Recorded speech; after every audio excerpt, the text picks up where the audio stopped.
Mesdames, Messieurs, bon après-midi. Je suis très touché de vous revoir. Je ne sais pas si vous avez l'habitude de passer tous les lundis après-midi ici. Dans ce cas-là, je serais un peu moins fier, mais néanmoins, comme hypothèse de travail, j'assume que vous êtes vraiment venus pour entendre ce que je vous aurais à dire dans l'heure suivante.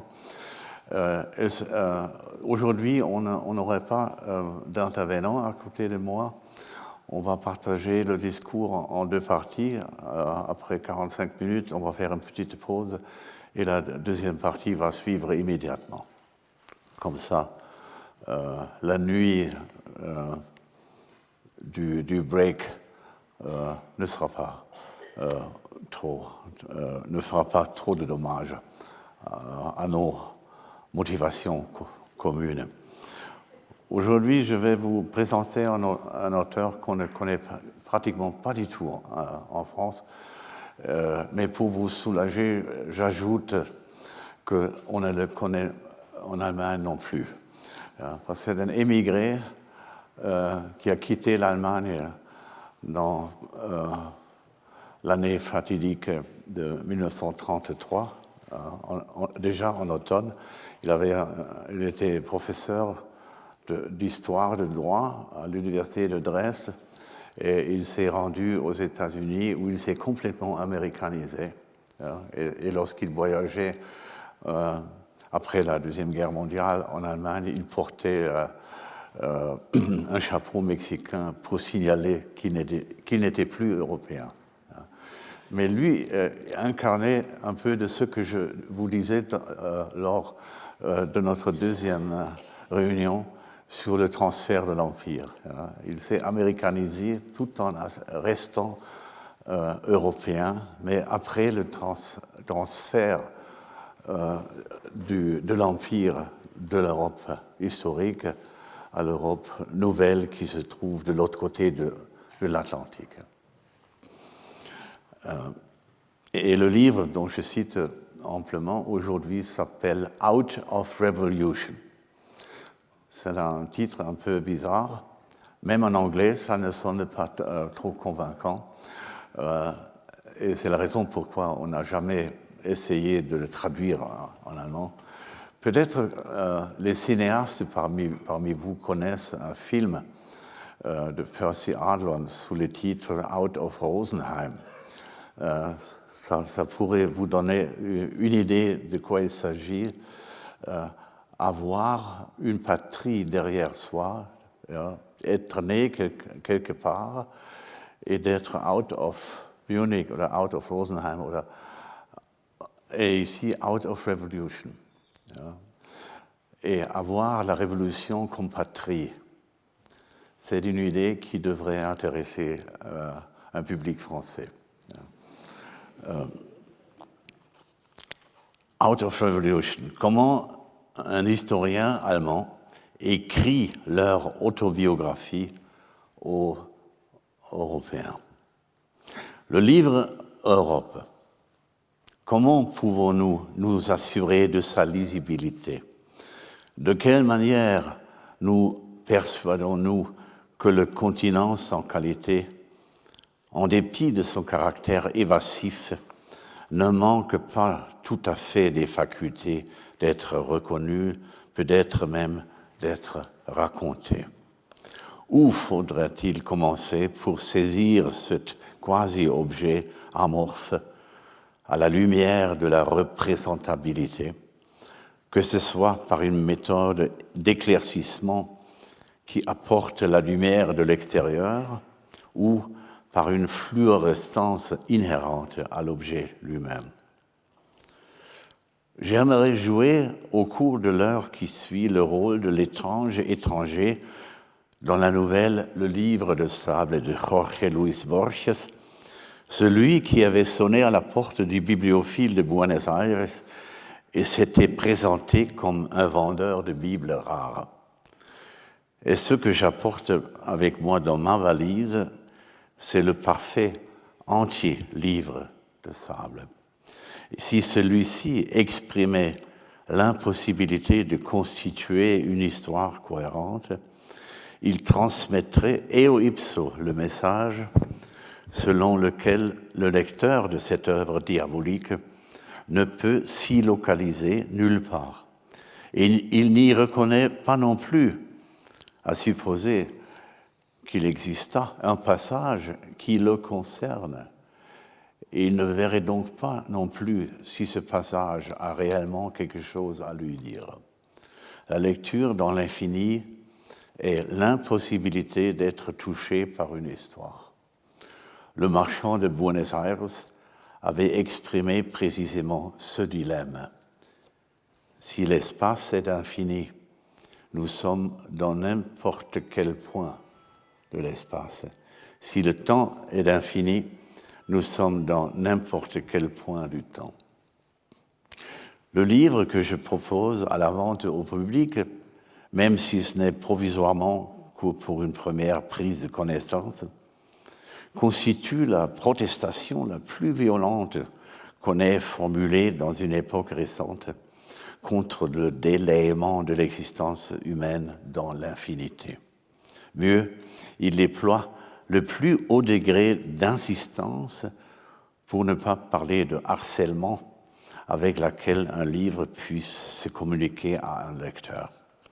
Il s'arroge le droit de revendiquer jusqu'à l'extrême la réceptivité ou, plus précisément, la propension à la souffrance de celui qui le recueille, bien au-delà de tout ce que les opéras de Wagner ou de Stockhausen exigent de leurs auditeurs.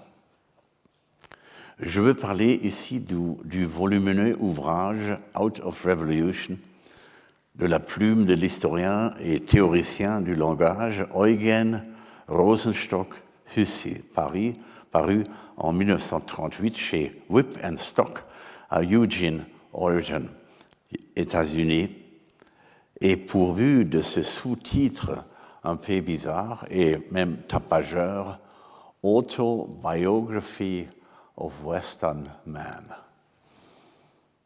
Quand on ouvre le livre, on est salué par ce slogan horacien « De te fabula narrator ».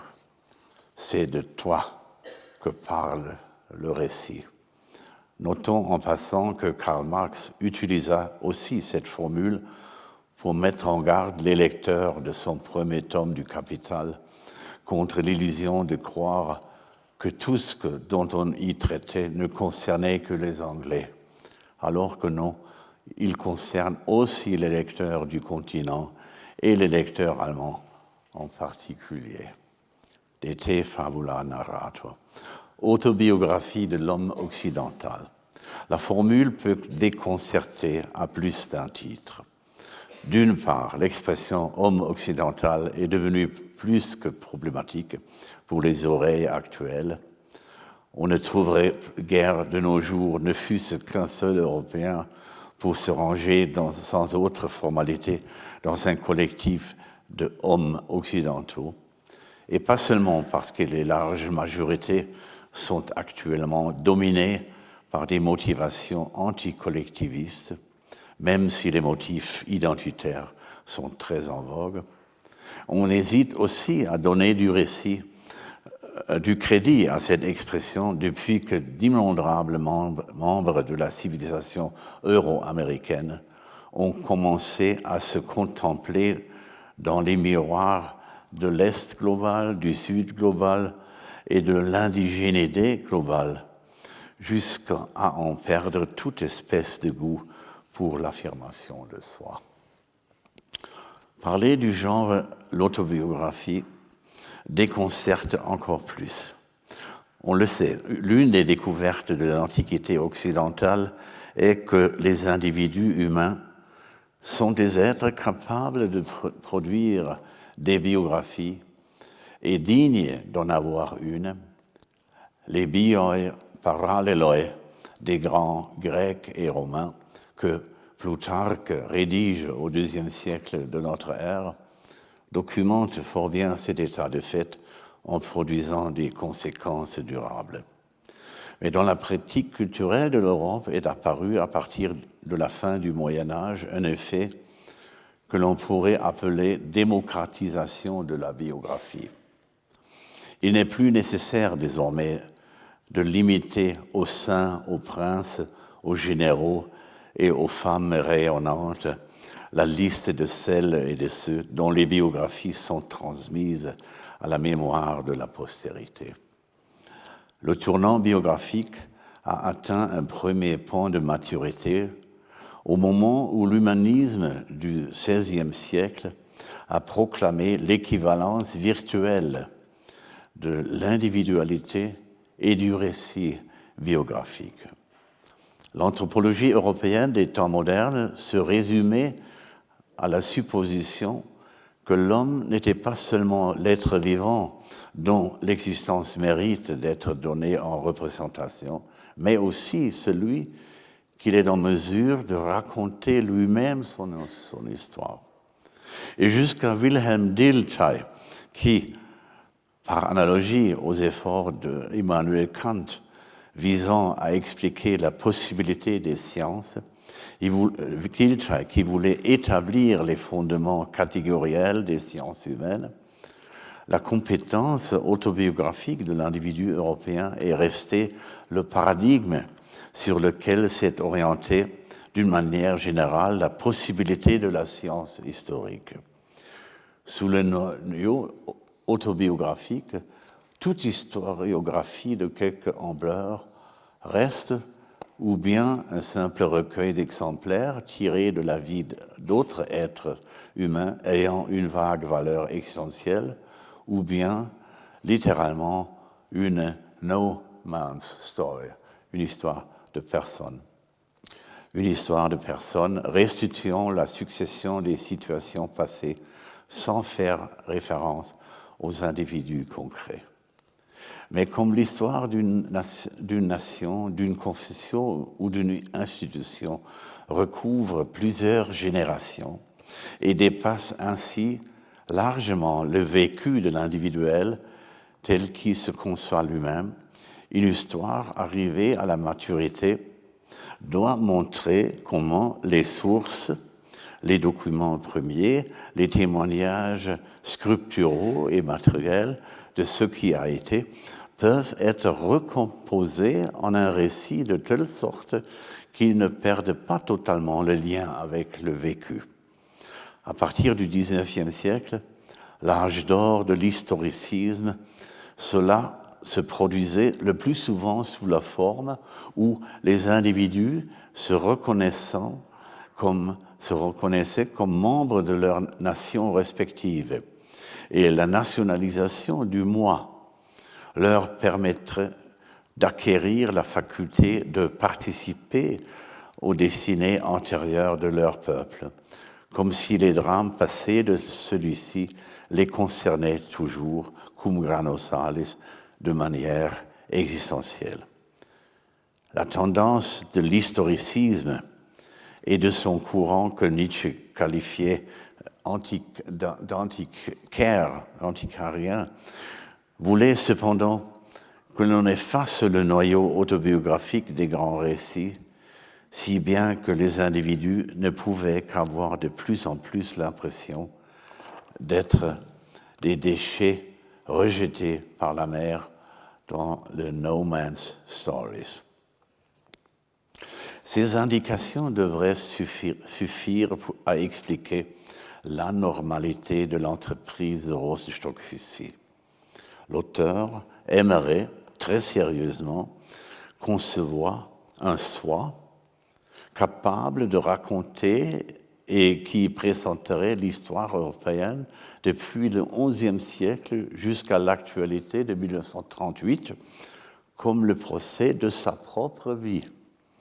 Et pour illustrer le caractère inhabituel de ce projet, il faudrait se figurer que Augustin, Aurelius Augustinus, le maître de l'autobiographie chrétienne, n'ait pas raconté ses confessions, achevées en l'an 401, comme l'histoire de ses propres côtés douteux, de ses conversions et de ses errances, mais les ait conçus comme l'histoire authentique du christianisme, de ses débuts jusqu'à sa propre personne.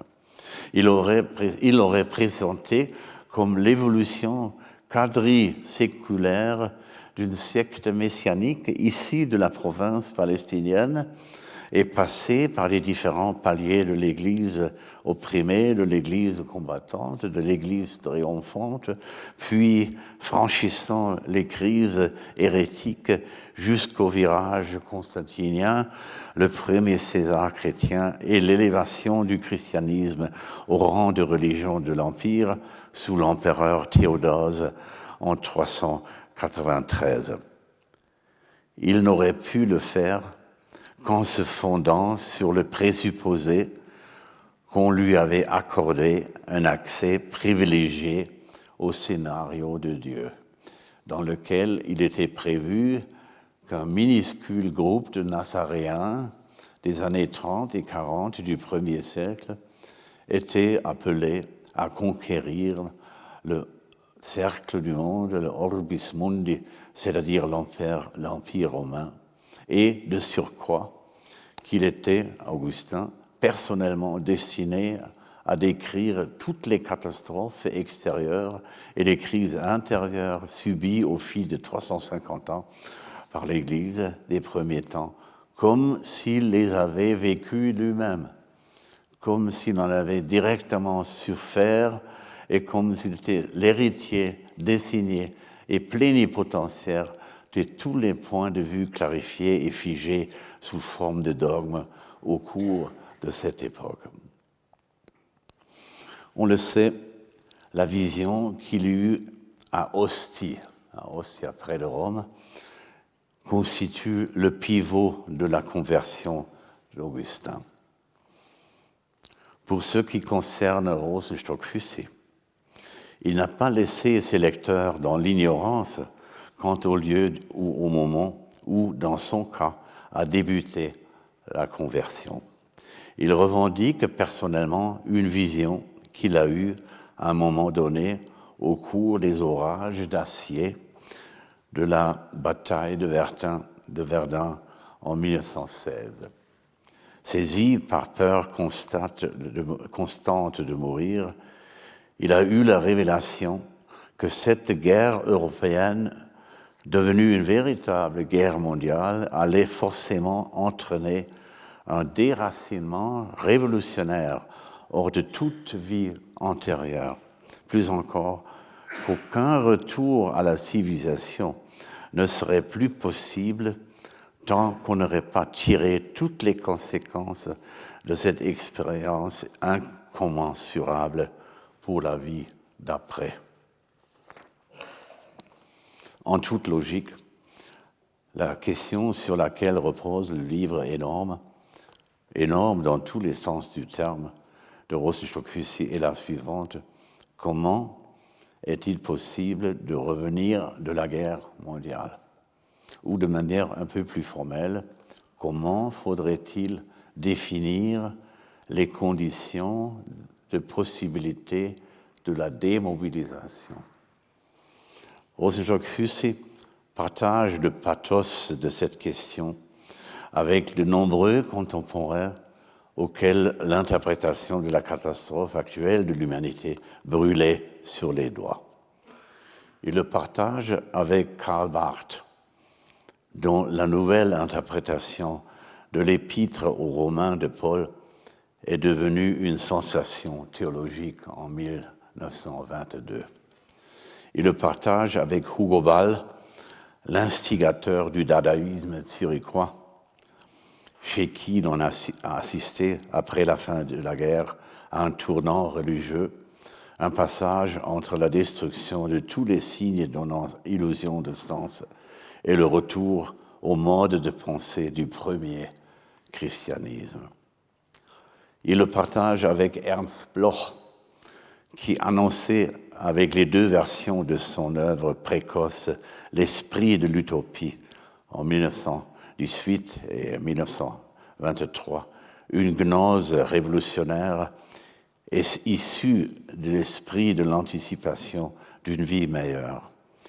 Il le partage avec Paul Valéry, qui a exprimé dans son essai « La crise de l'esprit » de 1919 le bouleversement que lui causait la fragilité, la preuve de la fragilité des plus hautes réalisations culturelles. Il le partage avec Lénine, qui, faisant preuve d'un cynisme grandiose, a compris que l'effondrement du tsarisme en Russie était une singulière opportunité pour la révolution bolchevique. Il le partage avec Martin Heidegger, qui, avec son analytique de la finitude ou son interprétation du Dasein comme être jeté dans le monde et comme être à la mort, attachant de cette façon la pensée philosophique elle-même à la mobilisation.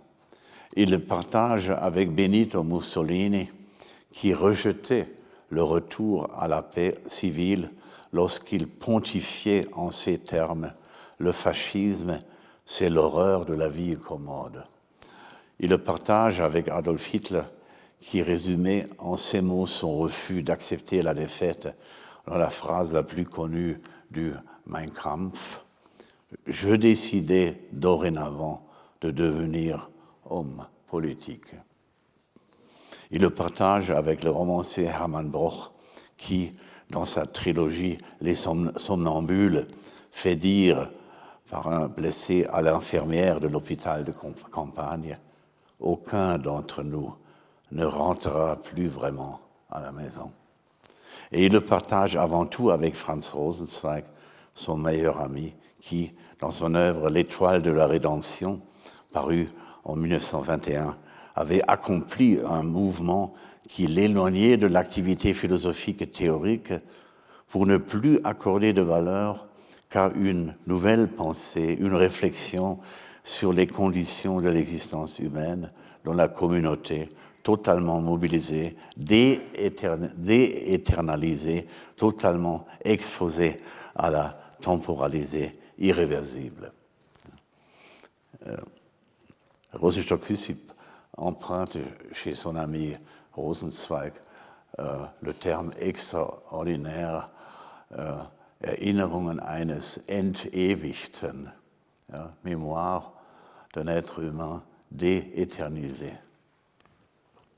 Tout ça sont des formules qui sont forgées autour de l'an 1920. Donc tout ça sonne comme si c'était formulé hier, mais nous sommes séparés d'un siècle entier et on n'a jamais quitté la situation de l'après-guerre. Il faut considérer l'autobiographie de l'homme occidental de Rosenstock-Huessy comme un document sur le retour de la guerre mondiale retardée. Alors que les combattants de la tendance fasciste se vouèrent, lorsqu'ils revinrent au pays, au prolongement du combat par des moyens analogues, ce qui les poussa à rejeter d'emblée l'idée de la démobilisation. Alors, lotta continua a été donc le grand motto des années 20. Rosenstock-Huessy conçut le projet de rester d'une autre manière l'arme au poing, donc mobilisée au point sur le plan intellectuel, jusqu'à ce que toute la vérité sur la catastrophe de la civilisation européenne ait été exprimée et qu'une nouvelle mission ait été fixée pour le temps qui suivirent. Il faudrait attendre la publication de son Out of Revolution et de sa version antérieure parue aux éditions Diederichs en 1931 du Europäischen Revolutionen, Volkscharaktere und Staatenbildung, c'est-à-dire les révolutions européennes, caractère ethnique et constitution d'État de 1931, pour que l'auteur considère que l'heure était venue de faire valoir son droit à la démobilisation.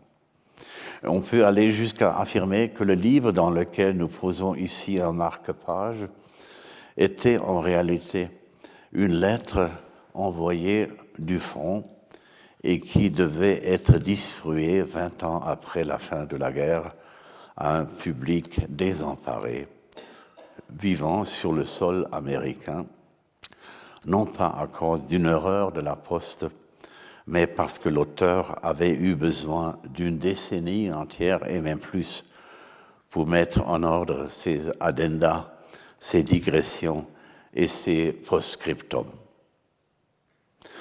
Nous n'avons pas encore clarifié le motif qui conféra à ce livre son pathos invasif.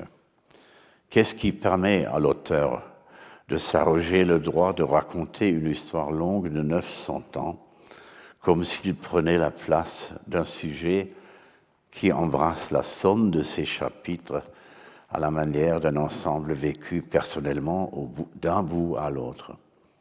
Et comme le souligne l'auteur lui-même, il s'agit d'une séquence qui ne recouvre pas moins d'environ 27 générations. À supposer qu'un individu vivant longtemps détienne la faculté d'intégrer avec une certaine lucidité 3 générations dans son cercle d'expérience et de vécu, les 9 deuxièmes resteraient tout de même, pour ce qui concerne cette macro-autobiographe, en dehors du temps de sa propre existence. Et l'énigme se résout dès que nous examinons de plus près l'opération fondamentale à laquelle se livre le procédé narratif de Rosenstock-Huessy. On peut le décrypter à l'aide de la maxime qui a aussi été activée ici, de te fabula narratur. L'ancien soldat de Verdun se référait là à une expérience qu'on ne peut décrire autrement que comme un saut du tigre visant à atteindre la position d'auteur. Une position d'auteur qui vaut la position d'un oracle. En tant que médium de son expérience extatique, il était en droit de garantir que face à la présence constante de la mort, toutes les mascarades au cours desquelles des individus ont coutume de se déguiser en interprètes de rôles sociaux avaient pris fin pour ce qui le concerne personnellement.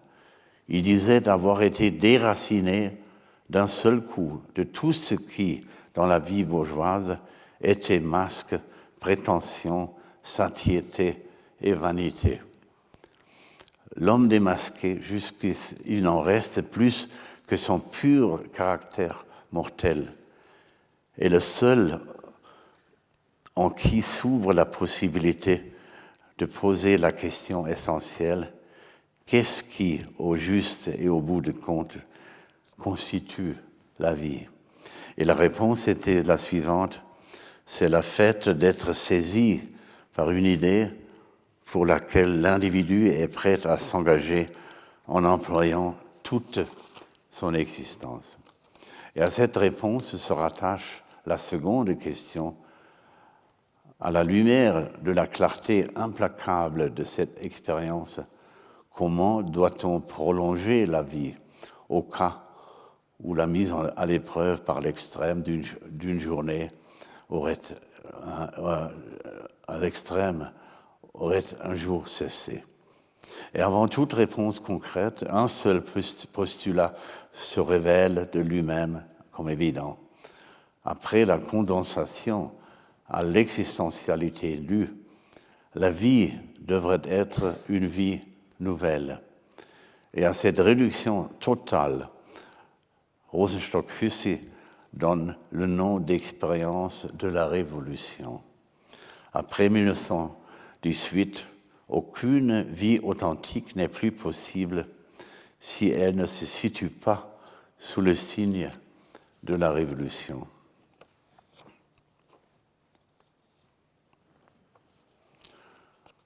En se fondant sur ces évidences acquises de bonheur, Rosenstock-Huessy a étudié de plus près, après la guerre de l'histoire européenne, il a étudié l'histoire européenne comme une séquence de moments dans lesquels de véritables révolutionnaires, comparables aux individus de l'histoire du monde chez Hegel, se présentaient devant leur prochain dans une authenticité inconditionnelle et une imperturbable disposition à affronter la mort pour se rebeller contre le caractère insupportable des situations confuses et iniques au sein de l'État et de la société, sans tenir compte du fait qu'à chaque époque et dans la plupart des régions du monde, la grande majorité des humains ont tendance à accepter tout de même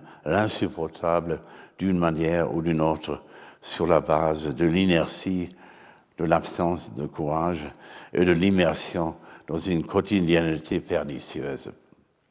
La liste des révolutionnaires exemplaires fournie par Rosa Stockhussi est brève, mais sans équivoque. Elle englobe les noms de Grégoire VII, Luther, Cromwell, Robespierre, Lénine. Le premier nom incarne ce que l'auteur appelle la révolution papale du XIe siècle. Et ce tournant n'était pas seulement une réinterprétation radicale de ce qu'on appelle la querelle d'investiture entre la papauté et l'Empire. Elle ouvre la voie à une véritable découverte lourde de conséquences de longue portée pour la compréhension de l'Église et de la structure étatique en Europe. Et les autres noms renvoient aux césures historiques que l'on désigne communément sous le nom de réforme, chez Rosa Stockhussi, la Révolution allemande, ainsi qu'à la Glorious Revolution en Angleterre, qui mit un terme aux années de la dictature puritaine et qui lui mieux valu appeler la Glorious Restoration, puis la Révolution française et en dernier lieu la Révolution russe. Ces deux dernières sont encore aussi présentes sous leur nom officiel dans la conscience publique. En un mot, l'expression « out of revolution » équivaut à cet appel « homme de l'Occident, écoute », un homme qui a été éveillé devant Verdun et qui revient de plus extrême, te parle. Cette lettre tardive en provenance du front, s'adresse avant tout au christianisme décadent de l'Europe et à ses épigones athées, y compris le rejeton athée. Si la mention décadente n'était guère attribuée aux institutions religieuses de cette époque, c'est qu'au cours de la Grande Guerre, ceux que l'on avait pu inciter à s'entretuer par millions, presque sans aucune contradiction suffisamment vive, étaient essentiellement des baptisés de plusieurs nations formellement chrétiennes, excepté la France, en régime de laïcité depuis 1905. Et pour le jeune Rosenstock, qui ajouta en 1925 à son patronyme celui de son épouse Margit Hussi, une femme de Suisse, qui, issue d'une famille juive, était entrée à l'âge de 17 ans dans l'église évangélique luthérienne et prenait sa conversion très au sérieux. Cette réalité a dû faire l'effet d'un des désastres de l'histoire religieuse, pire, d'une banqueroute manifeste de la civilisation christianisée.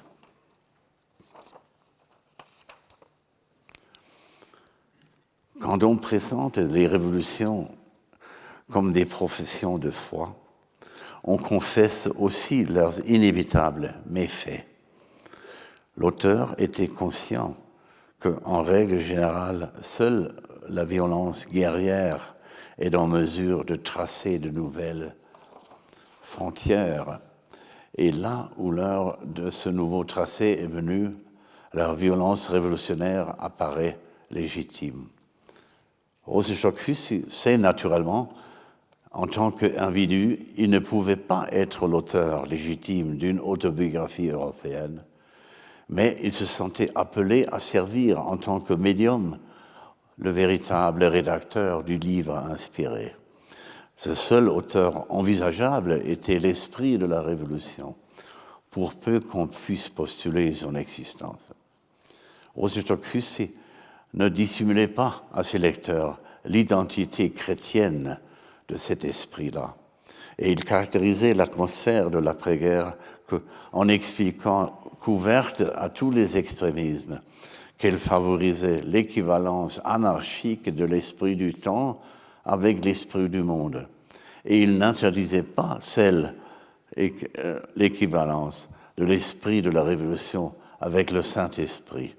Et le lecteur doit prendre ici connaissance de ce que le Saint-Esprit peut être tout sauf pacifiste. La guerre avait révélé dans quelle mesure les nationalités avaient mis l'universalisme chrétien en pièces. Partout, ou presque, les églises étaient devenues les conciergeries des États fondus sur la puissance. Max Weber avait à juste titre parlé de la domination universelle de la non-fraternité, die Weltherrschaft der Unbrüderlichkeit, contre laquelle le message évangélique était tout aussi peu efficace dans le monde moderne que dans l'ère des petits princes médiévaux, des chevaliers brigands et des warlords du XVIe siècle. Pour ne pas oublier, à partir du Xe siècle, on avait laborieusement poussé leurs prédécesseurs à renoncer au nom de Dieu, à se massacrer mutuellement,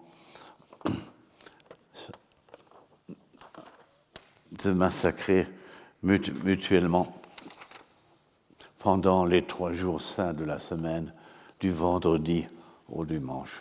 C'est donc une sorte d'armistice connu sous le nom le cessez-feu de Dieu, le Treuga Dei. On tue tous les jours de la semaine, sauf vendredi, samedi et dimanche. Donc c'est le début du pacifisme chrétien en Europe. Et à l'issue de la guerre mondiale, on crut qu'était venu un moment exigeant que l'on assiste de nouveau à l'esprit libre dans ses douleurs, dans un paysage de confusion totale. Et bien qu'il n'ait en aucun cas pu être question d'une paix de Dieu, compte tenu des blocs de pouvoir qui ne se formaient et de leur ordre de bataille qui se mettait en place. Et plaide pour la radicalité spirituelle de Rosenstock-Huessy, pour ne pas parler d'absence de scrupules, le fait qu'il ait, conformément à son époque, voulu reconnaître aussi la tempête déclenchée par le Saint-Esprit dans cette révolution russe qui est encore actuelle à l'époque, bien que quelques questions concernant le caractère véritablement inspiré de ce qui se déroulait en URSS se soient forcément posées dès 1930. Et plus encore en cette année de terreur que fut 1938. En signant le traité de Brest-Litovsk en mars 1918, Lénine avait tout de même concédé la défaite militaire et renoncé à un nombre de non négligeables de territoires situés à l'ouest de la Russie pour conquérir le unum necessarium, l'un qui fait besoin, c'est-à-dire la possibilité d'une rénovation socialiste du monde. Et Rosenstock-Huessy reconnaît au chef des bolchevistes le fait d'avoir suivi une véritable vocation et ne pas s'être contenté de défouler l'obsession que lui avait inculquée une théorie douteuse. Et au plus tard, après la mort de Lénine et l'ascension de Staline, on avait plus d'une raison de douter de cette téméraire herméneutique chrétienne de la Révolution, mais tout autant de la doctrine selon laquelle les impératifs, malgré tout profondément religieux, se réalisaient dans l'Est de l'Europe sous des prémices profanes et porteuses de violence. Mais après le procès de Moscou, de 1936 à 1938, il devait être devenu évident que la dictature du prolétariat était plus un leurre diabolique fait pour séduire des intellectuels et des orateurs s'exprimant au nom des classes dépourvues de parole qu'une figure rhétorique du Saint-Esprit qui se serait magistralement entendu à servir ses buts comme sous un pseudonyme athée. Et avec cette allusion à l'idée du pseudonyme nécessaire des impulsions chrétiennes, nous touchons au centre logique de la pensée de Rosenstock-Huessy à cette époque et par la suite, pensée dans laquelle la langue du genre humain et la coexistence d'êtres humains sous la pression d'une réalité pluridimensionnelle ont pris une place centrale. Ce fut son intuition la plus importante sur ce qui signifierait à l'avenir penser la vérité dans des conditions du plurilinguisme. Et ce qu'on appelle la vérité, avant tout en matière religieuse, est depuis toujours le produit de la lutte entre le traduisible et l'intraduisible. Et l'esprit fait ici office à la fois de traducteur et de critique, protégeant l'intraduisible contre l'inévitable falsification produite par la traduction. Qu'il faille traduire est la condition sine qua non du monde historique. Mieux, la vérité elle-même, et la vérité chrétienne en premier lieu, paraît d'emblée placée sous l'obligation de se laisser falsifier afin d'être diffusée comme le veut sa nature expansive.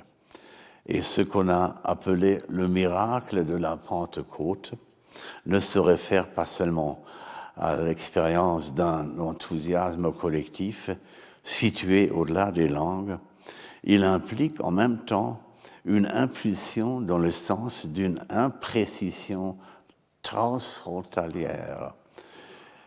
Il a depuis le début constitué un protestantisme sans frontières portant des oripeaux catholiques. Et de fait, le processus de la pseudonymisation est d'emblée identique au christianisme tel quel. Il a commencé au moment où le terme hébreu Mashiach, en araméen Michon, translittéré en grec comme Messias, a été traduit par l'expression Christos, ce qui explique que les chrétiens sont jusqu'à nos jours les gens qui ne prononcent pas correctement le nom de leur Rédempteur.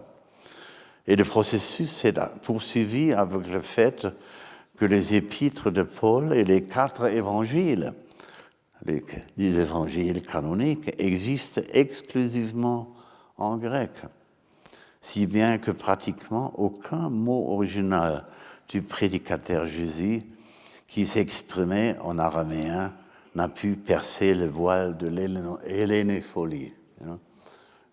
Peut-être à l'exception du fameux mot prononcé par Jésus à l'adresse de la jeune fille paralysée, qui est aussi a été transmis en araméen, Talitha koumé, prends ton lit et marche. C'est d'ailleurs une institution judaïque pour supporter des jeunes filles palestiniennes qui ont perdu leurs parents. Talitha koumé, ça existe jusqu'à nos jours.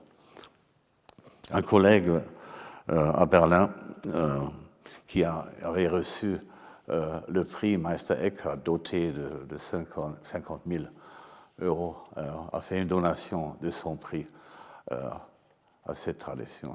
Je dis ça pour mentionner la seule expression, la seule exception de cette règle, pourtant très sévère, qu'on n'entend jamais la prononciation araméenne du message du Christ,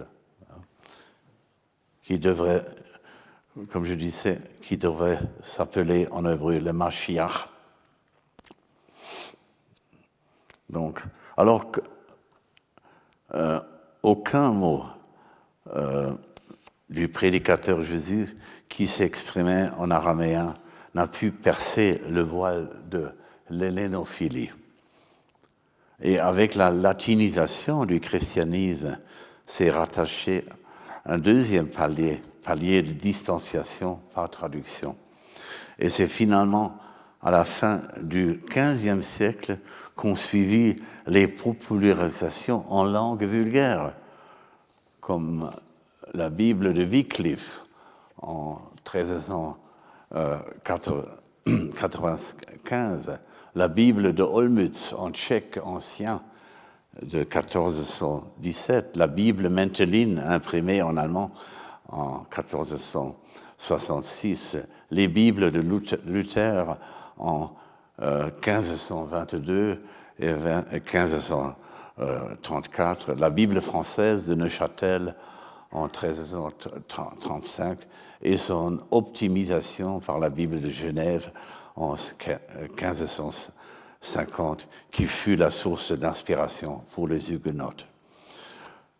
Aucune de ces traductions ne serait concevable sans la foi en la possibilité d'une translatio veritatis.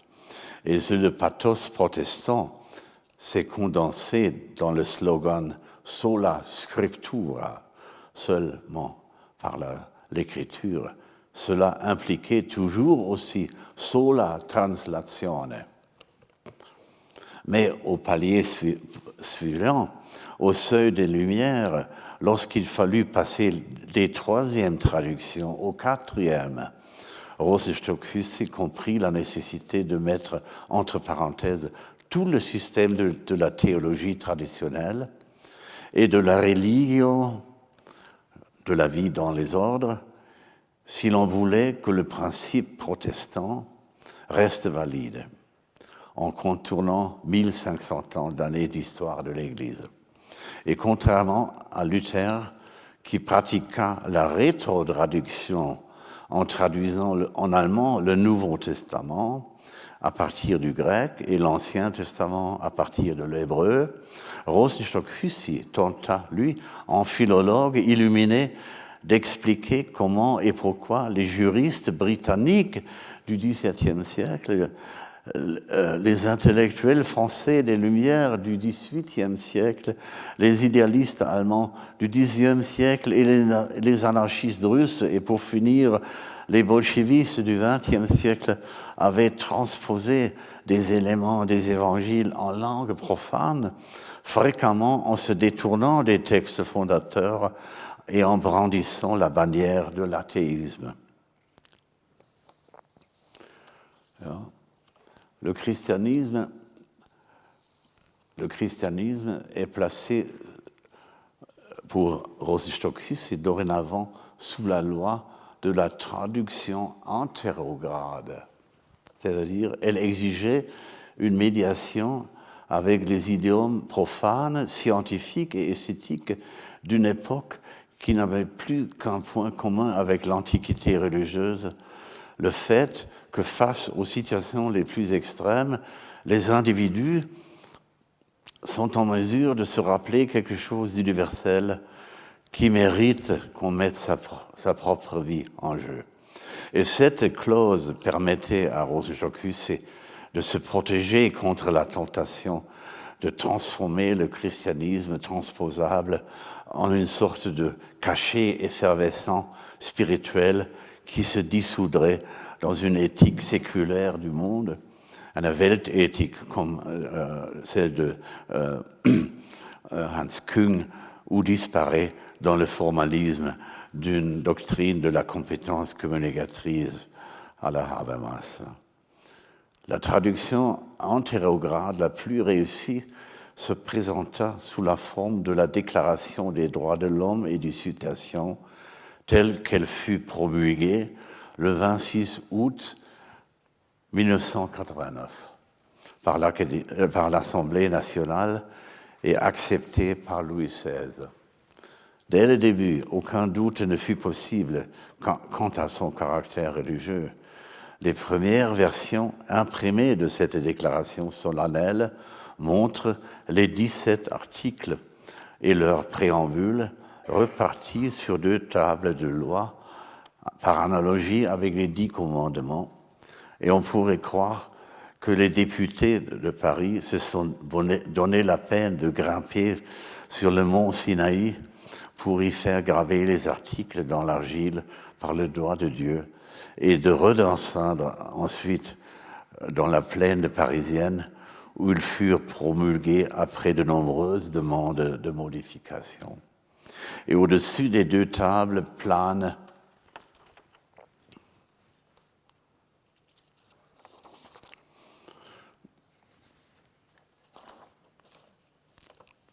au-dessus des 2 tables plane l'œil de Dieu, celui qui voit tout, inscrit dans un triangle équilatéral dont personne à l'époque ne pouvait ignorer la signification. Et si Rosenstock-Huessy a émis la prétention de s'engager dans une histoire des idées non idéalistes, c'est parce qu'il avait réussi à dépasser la figure hegelienne de la ruse de la raison au moyen de celle de la ruse du Saint-Esprit, ou pour mieux dire, à prouver que le concept de l'idée processuelle hegelien ne signifiait de toute façon rien d'autre que le produit d'une neutralisation philosophique de la 3e personne de la Trinité dans sa pérégrination à travers le temps.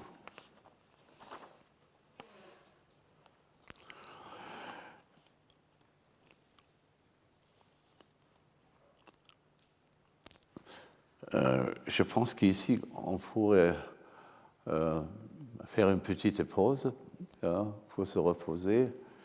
Et je dirais, on pourrait continuer en 10 minutes à peu près, entre 8 et 10 minutes. Alors, merci.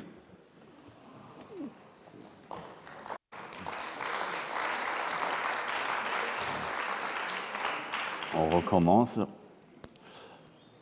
Rosenstock-Huessy, persuadé que l'histoire humaine en général et l'histoire européenne du dernier millénaire en particulier ne peuvent être comprises qu'à partir du mouvement des passions, des professions de foi et des inspirations. Il se retrouve dans la situation embarrassante de devoir pratiquer la distinction entre les enthousiasmes sans pouvoir présenter des critères convaincants. Il faut non seulement distinguer les esprits, il faut pratiquer la distinction des enthousiasmes sans pouvoir présenter des critères convaincants, sauf à pouvoir admettre que l'esprit, puisqu'il avait de nouveau envie de souffler, privilégiait les vents d'un universalisme abstrait. Rosenstock-Huessy partage avec un nombre non négligeable d'historiens de la Révolution et de théoriciens des médias, par exemple avec Régis Debray, ce dilemme presque sans issue. Il n'est pas toujours facile de distinguer les nobles enthousiasmes et les éruptions de la démence collective. Et de fait, l'historien qui voudrait suivre le chemin tracé par les impulsions depuis la Bastille jusqu'à la prise du palais d'hiver et aux masses en liesse de la Révolution nationale allemande de 1933, serait contraint par son sujet même à faire le tri entre les enthousiastes, non pas en tant que prophète rétroactif, comme l'a jadis relevé Friedrich Schlegel avec esprit, le rückwärtsgewandte Prophet, mais comme exorciste agissant à rebours, une fonction mieux connue au XXe siècle sous l'intitulé de critique de l'idéologie. Rosenstock-Huessy a choisi de ne pas attendre pour observer l'esprit de leur vision le moment où, lors des entrées en scène d'après 1989, les acteurs même l'avaient déjà efficacement théâtralisé. Le coup d'éclat de l'auteur, auquel on ne pouvait guère s'attendre, s'exprima dans la thèse selon laquelle, à partir du Moyen-Âge tardif, le vent des révolutions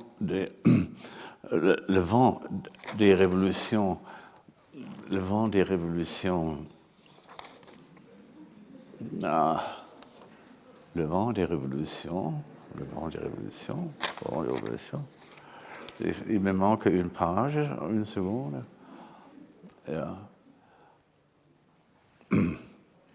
Le vent des révolutions s'est mis à souffler dans les nations, jouant un rôle historique réel, de l'Italie à l'Allemagne jusqu'à l'Angleterre et la France, pour finir par assurer aussi en Russie le renversement de tous les rapports existants. Et pour Rosenstock-Huessy, la chaîne des révolutions est d'une réalité quasi sacramentale, mieux, une séquence nécessaire d'avancer vers une liberté généralisée. Tous les Européens sont ses héritiers, même si c'est aussi en règle générale d'une manière plutôt passive et dénuée de compréhension des sources historiques et des situations actuelles.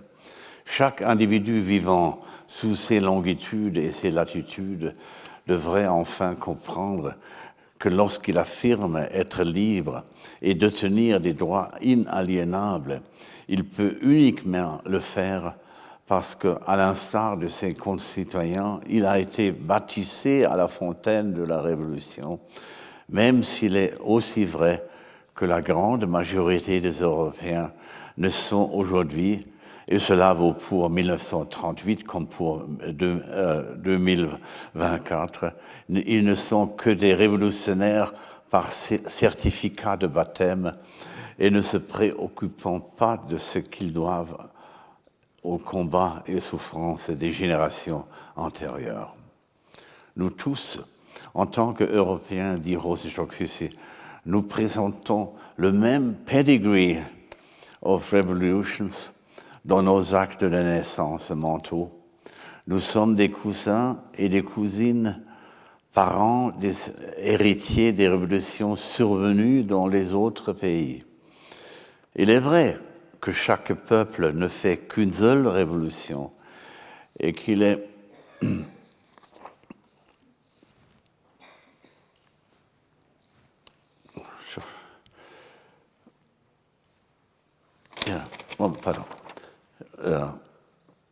nous tous, il est vrai que chaque peuple ne fait qu'une seule révolution et qu'elle est durablement marquée par ses résultats.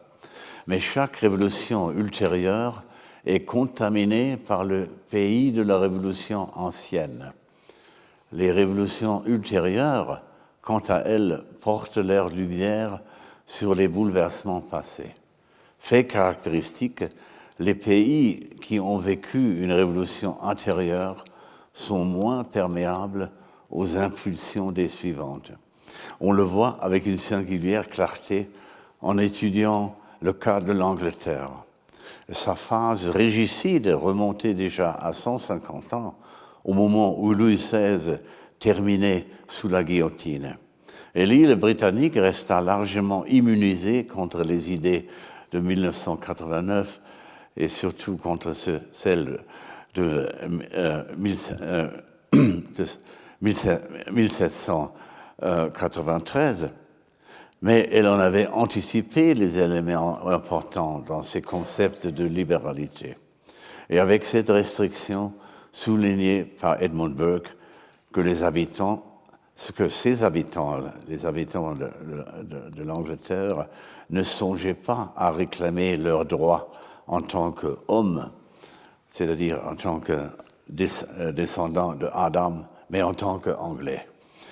Et on discerne aussi la matière dont se prolonge l'héritage des expériences révolutionnaires antérieures au fait que l'Allemagne est la mère de cette réforme qui fait office de révolution allemande chez Rosa-Jocussy, prit certes une part active dans les événements qui se produisaient en France, mais ne se laissa pas emporter par le courant du républicanisme. Et dans le cas allemand, s'ajouta la complication que non seulement les informations sur la terreur parisienne, mais aussi, et plus encore, les campagnes militaires de Napoléon laissèrent à d'innombrables contemporains de profondes allergies aux influences venant d'outre-Rhin.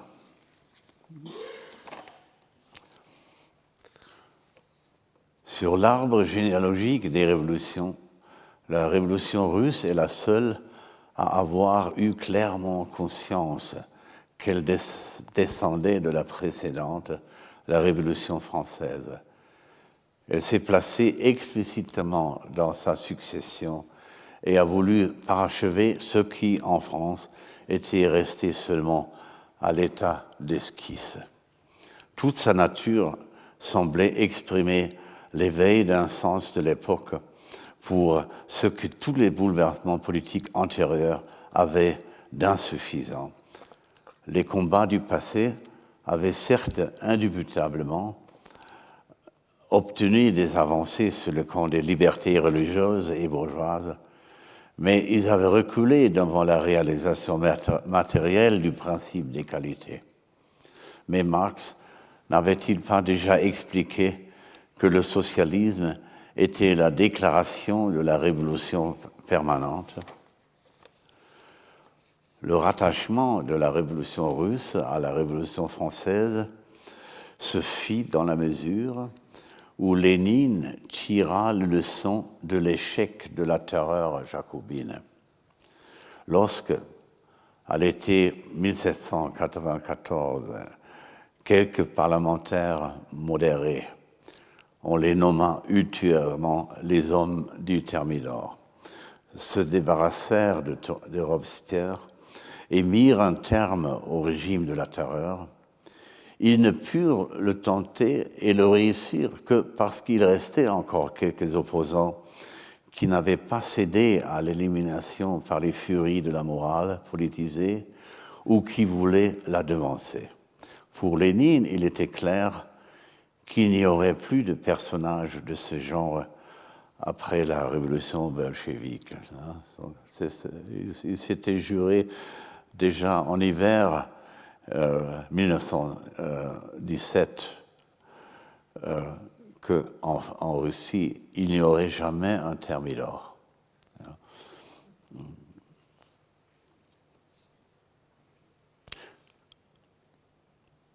Pour Lénine, il était clair qu'il n'y aurait plus de personnages de ce genre après la révolution bolchevique. La Tchéka, la police secrète fondée dès le mois de décembre 1917, devait faire en sorte que l'égalité de tous devant la terreur soit réalisée comme du jour au lendemain.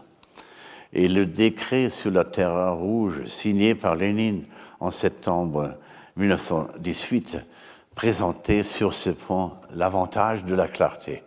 À l'égalité très rapidement obtenue de tous face à l'accusation mortelle de la trahison de classe, on ajouta sous Staline l'égalité de tous devant le plan quinquennal. Elle entraîna la séparation de la société russe et de ses satellites en camarades fonctionnant sans friction d'un côté et en saboteurs de l'autre. C'est dans son rapprochement avec l'utopie de l'absence de friction que la figure de Homo soviéticus prit ses contours et que cette interdiction de friction se soit aussi transmise à des intellectuels de l'Occident constitue un sombre chapitre dans l'histoire des idées en Europe qui a couru jusqu'au début des années 1970. En 1938, Rosenstock-Huessy était manifestement déjà un peu moins sûr de son interprétation sacralisée de la Révolution russe que dans son esquisse de 1931. Il put tout de même plonger ses lecteurs dans l'étonnement en développant ses thèses inhabituelles. Il posa le diagnostic selon lequel les jeunes Russes révolutionnaires de la fin du XIXe siècle étaient au fond des Européens déçus. Ils avaient compris, selon lui, que l'Occident serait toujours en avance sur eux, sauf sur un élément, la propension à aller jusqu'au point le plus extrême du combat contre l'existant. Ils parviendraient au sommet grâce à une qualité dont les Occidentaux ne connaissent jusqu'ici que le nom, mais pas le fond, grâce à une radicalité capable à s'intensifier pour aller jusqu'à l'implacabilité. En 1938, aussi, Rosenstock-Huessy resta imperturbable sur son idée que les jeunes révolutionnaires qui préparèrent à partir de la fin du XIXe siècle les événements de 1917 avaient été, jusque dans leur rôle de nihilistes avoués, les martyrs authentiques d'une foi anonyme, des activistes du sacrifice de soi, et ce, à un niveau que même les jésuites et les trappistes n'avaient guère atteint dans leur meilleure époque. Pour vérifier ces constats, il suffit de relire La condition humaine d'André Malraux, surtout la description des personnages bolcheviques qui prenaient parti à la révolution de Shanghai. Ce sont des véritables martyrs de l'athéisme d'une qualité pratiquement métaphysique. Il n'est pas difficile d'extraire de la biographie de Lénine la légende d'un martyr activiste. Mais selon l'interprétation qu'en fait Rosenstock-Huessy, l'histoire de la révolution russe s'intègre jusqu'en 1938 au schéma d'une téléologie spirituelle.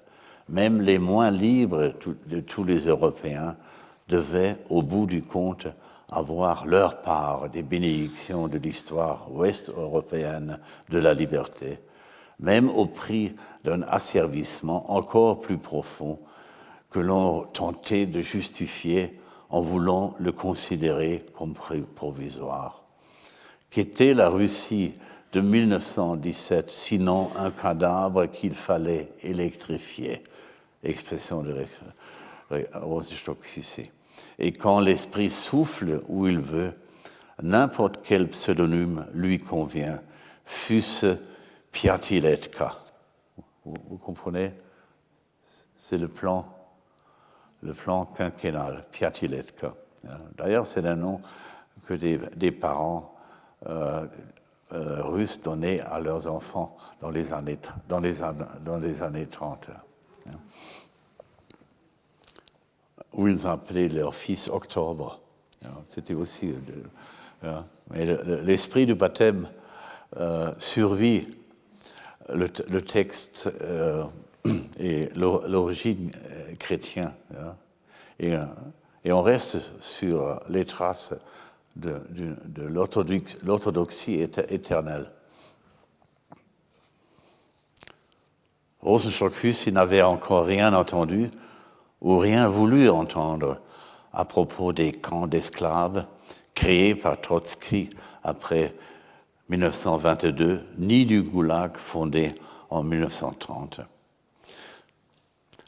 Le regard sans a priori que Rosenstock-Huessy porte sur les événements survenus en Russie dans ses livres de 1931 et 1938 reflète la volonté qu'avaient les intellectuels européens de ces années-là de conserver aussi près d'eux que possible une Russie considérée comme le membre retardataire de la famille occidentale des peuples et des cultures, en dépit des forces de fuite qui allaient dans le sens du barbare, de l'asiatique, de l'extra-humain ou de l'inhumain. Et quand Rosenstock-Huessy a intégré prématurément la révolution russe dans son histoire intellectuelle des départs révolutionnaires, il a succombé aux suggestions de la relation franco-russe entretenue par l'école marxiste. Ceux qui plaidaient en leur faveur voulaient rendre crédible aux yeux du monde qui les entourait avant 1914 et plus encore après l'idée que la flamme de 1989 et 1793 avait été transmise par les étapes de 1830, 1848, 1870 et 1905 aux acteurs de 1917. Et Ernst Bloch n'avait-il pas lui aussi affirmé dans un moment de naïveté rétive « Ubi Lenin ibi patria ».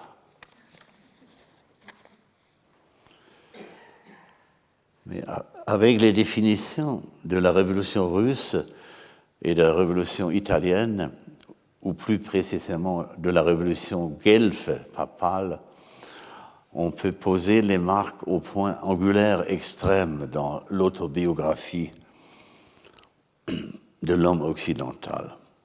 Mais le vaste bloc central est formé par les trois événements à travers lesquels l'Allemagne, au XVIe siècle, l'Angleterre au XVIIe siècle et la France au XVIIIe siècle se sont intégrés au patrimoine culturel mondial de la Révolution. Dans des chapitres très détaillés et recelant d'amples connaissances, Rosenstock-Huessy corrige l'idée courante selon laquelle ce sont les peuples qui se sont qualifiés comme sujets des révolutions sur la base de leur insurrection contre les dominants. Ce ne sont jamais, au contraire, que de petits groupes d'acteurs fortement motivés qui, en menant leurs actions quand le moment est venu, osent le renversement et modifient avec des effets durables le caractère de leur nation.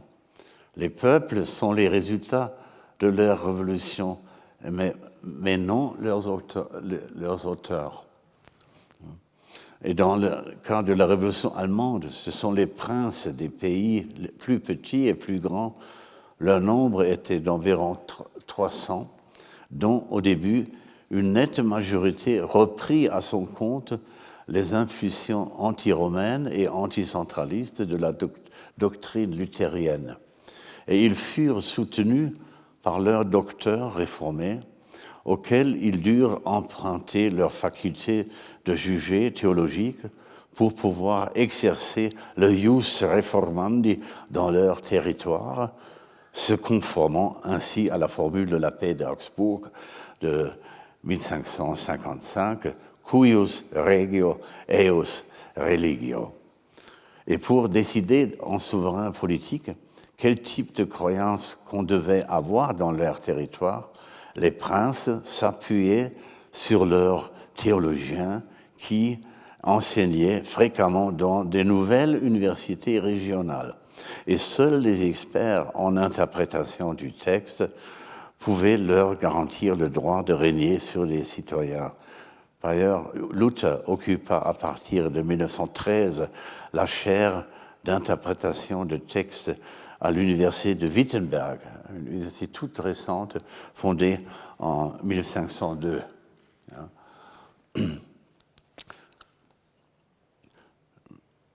et le droit de régner sur les citoyens qui, en tant qu'individus à proximité immédiate de Dieu, et que récipiendaires alphabétisés des Saintes Écritures, ils avaient eux-mêmes une prétention à une sorte de souveraineté.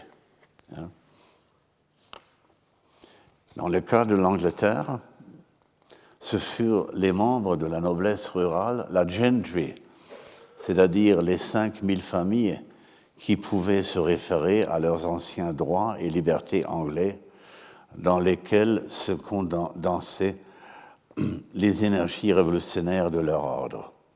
Ils avaient renversé et exécuté le roi en 1640, avec ce résultat ironique qu'ils se retrouvèrent ensuite sous la dictature puritaine d'Oliver Cromwell, jusqu'à ce qu'ils puissent célébrer, vers la fin du siècle, sous le titre paradoxal « The Glorious Revolution », la restauration d'une monarchie domestiquée. Et dans sa tonalité anglaise, le mot libéral est difficilement séparable des connotations liées à la forme de vie de la noblesse rurale, c'est-à-dire de la gentry.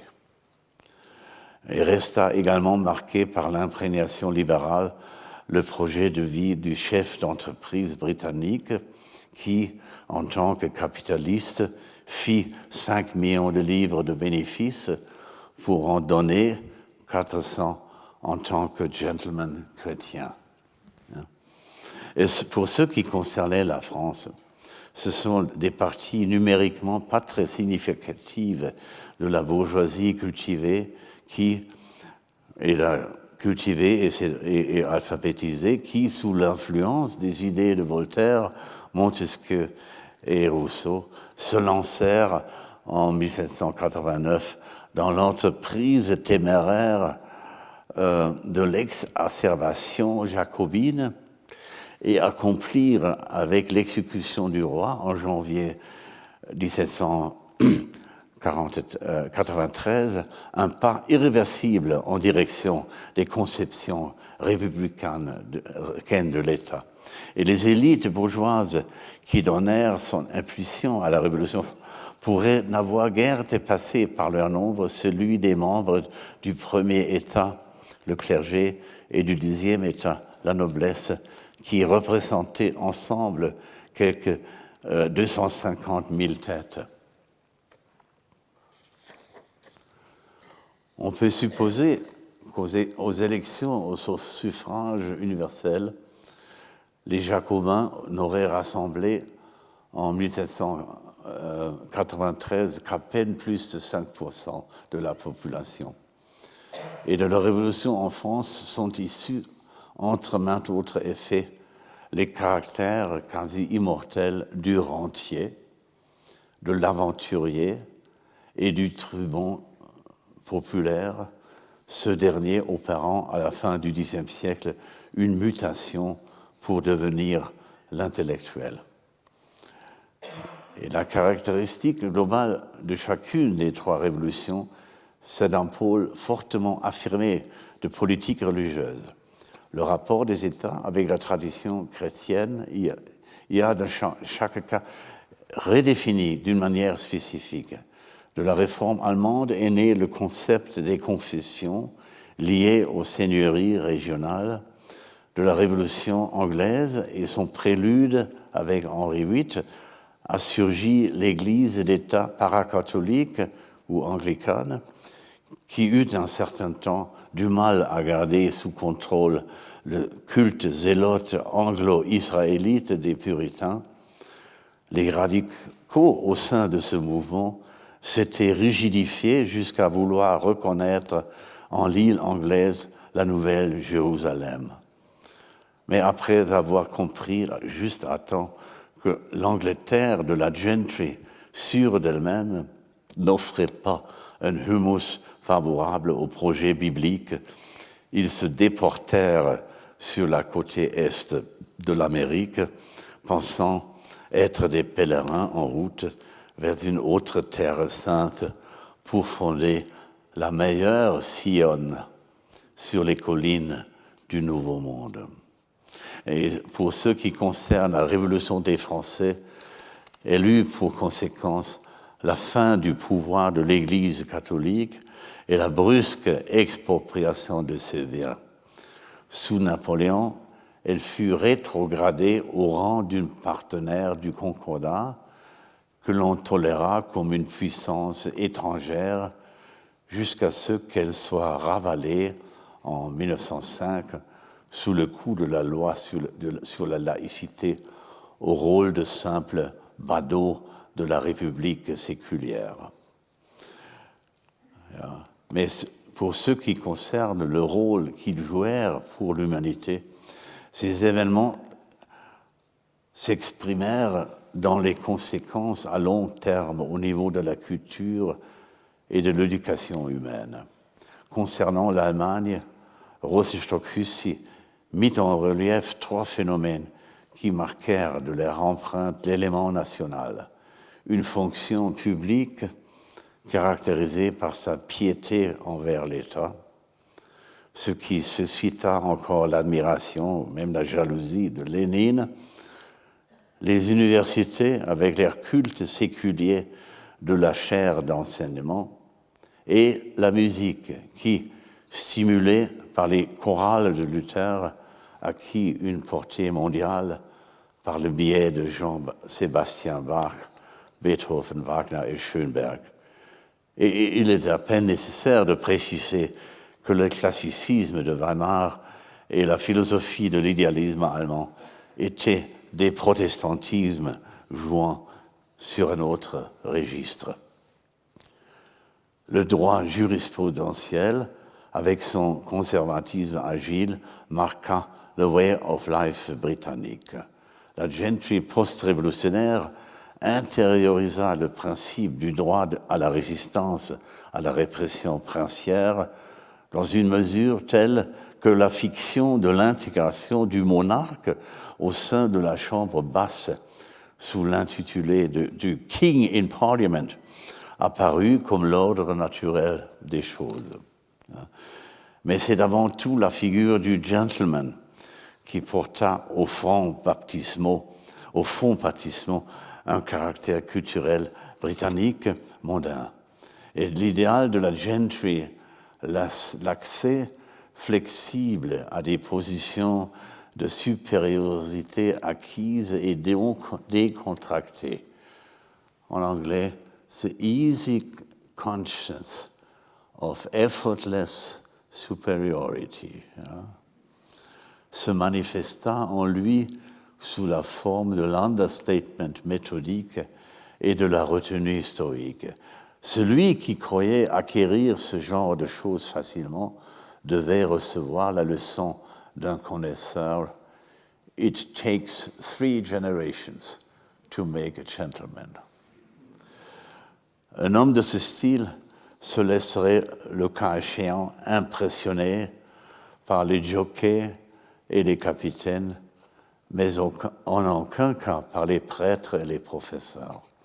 Et la lecture des livres n'était pas interdite au majordome, mais le gentleman, pour sa part, restait à distance de tout ce qui paraissait intellectuel et bookish. Mais après la transposition dans la figure du sportif, la noblesse discrète du fair play devint un élément populaire d'une vague éthique du monde.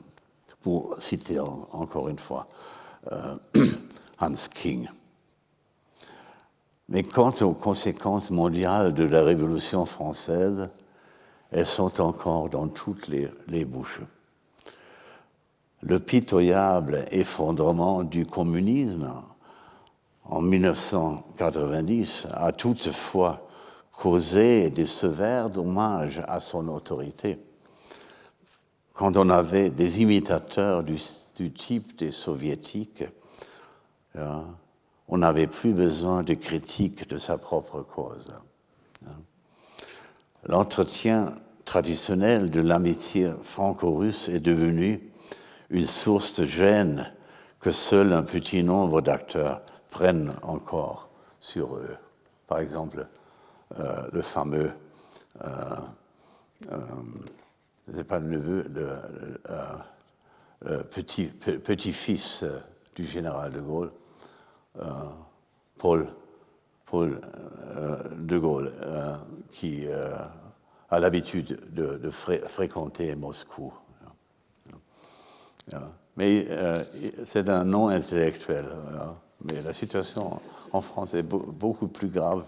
Mais il y a pas mal d'intellectuels qui aimeraient voyager avec Paul de Gaulle et profiter de la gloire qu'on lui offre dans les réceptions de Saint-Pétersbourg et Moscou.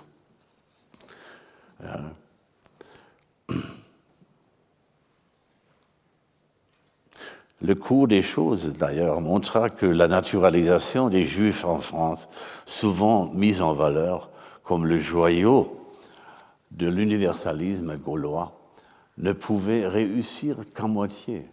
C'est en tant qu'enfant d'Adam et Adam, et non en tant qu'imperturbable descendant d'Abraham, qu'on leur avait accordé l'égalité des droits civiques. Et dès que l'élément abrahamique s'avéra en eux plus persistant que prévu, un malaise anti-judaïque s'éveilla aussi parmi les partisans français de la nature humaine universelle. Et le diagnostic de Rosenstock-Huessy dans cette affaire est très clair. Les Français ne supportèrent pas qu'une nation soit plus messianique que la leur. Et il est impossible de passer sous silence que l'exubérance de l'universalisme français subit de bonne heure des revers significatifs, et pas uniquement parce que le calendrier révolutionnaire, avec sa semaine de 10 jours, conçu rationnellement, se révéla être un échec. Ce qui mit en détresse l'élément messianique du message de liberté à la française, ce fut avant tout le raz-de-marée des nationalismes déclenché par la révolution bourgeoise.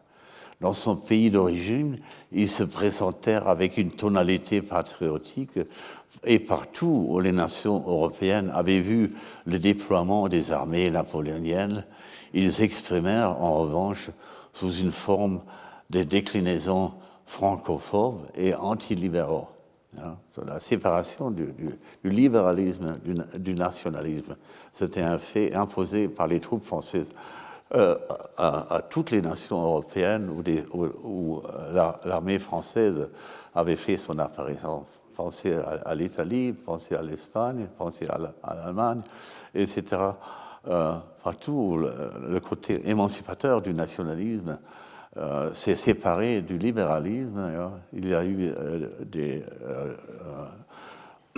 des courants, des courants pré-fascistes.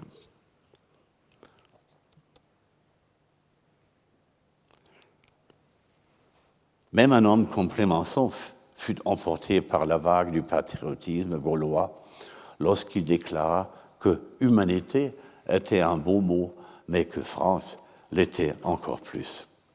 Mais ce qu'ont en commun tous ces épisodes renversants pour ce qui concerne l'individu, c'est ce qu'on peut sans crainte qualifier de promotion existentielle de la nature humaine. En tant que telle, elle affecte fondamentalement l'être dans le monde des membres du genre sapiens. Elle débouche sur une suppression en profondeur de l'esclavage, qui devance de loin tous les abolitionnismes récents. À ce jour, elle n'a réellement été mise en œuvre ni en Asie, ni dans les nations du Sud global, ce qui explique qu'on y fasse volontiers valoir la pluralité des civilisations contre le pathos européen de la dignité universelle de l'homme. En créant ce que Rosenstock-Huessy appelle « the laity sanctified », la laïcité sanctifiée. La réforme allemande a fait de chaque être humain un être doté de compétences sacerdotales depuis de chaque individu est immédiatement relié à l'infini. Et la Révolution anglaise a fait de chaque gentleman un père du roi, tandis que la Révolution française transformait chaque être humain talentueux et de bonne volonté en membre d'une nouvelle noblesse méritocratique portant des traits de popularité adamique. Les titres universalisés Herr, Sir, Monsieur, Madame, Madame devaient faire comprendre que le sens des mouvements révolutionnaires n'est pas au bout du compte l'amélioration des prestations sociales, mais un anoblissement universel. En revanche, les cultures modernes de masse perçues dans ce contexte suivent toujours les motifs régressifs dès lors qu'elles s'adressent aux gens dans leur trivialité pré-réformatrice et le font surtout avec une vulgarité qui ne connaît aucune obligation de s'engager pour le bien commun et ne sait rien des chances de vie des petits-enfants. Les autocraties, les dictatures et les populismes se fondent toujours sur l'hypothèse qu'en matière politique, on ne peut pas se fier qu'aux pulsions basses, à la cupidité, à la soif de la vengeance et à la peur. Et en tant qu'anthropologue des révolutions européennes, Rosa Stockhussi se reconnaît dans le point de vue selon lequel l'être humain doit, pour s'épanouir, se déraciner de sa simple origine. L'homme, croit-il, doit en quelque sorte être rempoté, repiqué du présent vers des situations futures parce qu'il dépérit facilement dans son humus d'origine quand la terre a été piétinée trop. Rosa Stockhussi élève ainsi une objection élémentaire contre toute forme de nativisme qui reste uniquement là où le hasard l'a fait venir au monde et qui ne se comporte jamais qu'en enfant de son temps, sans même entendre un appel venu de devant de l'oméga de l'histoire, succombe à l'étroitesse des démons locaux. Mais au déracinement de l'origine usée doit toujours correspondre une prestation de serment à une nouvelle source légitime d'enthousiasme afin que les individus, dans l'espace post-révolutionnaire, ne soient pas victimes de désorientation. Ils succombent trop facilement à l'ignorance de ce que l'on doit après dans le marasme qui suit les périodes de combat. On pourrait du reste en dire autant des Européens actuels qui ne savent pas si ce sont vraiment les meilleurs anges de notre nature qui se chargent de l'avenir. Vous comprenez, mesdames, messieurs, que le dernier mot est une citation de l'auteur américain, psychologue américain Steven Pinker, qui publiait un livre sous le titre « The Better Angel of Our Nature », qui veille à ce que les mauvais anges ne l'emportent pas. Vous avez réussi de soutenir ce discours un peu trop long, mais vous avez fait la connaissance d'un auteur qui mérite un peu d'attention. Merci de votre attention aujourd'hui.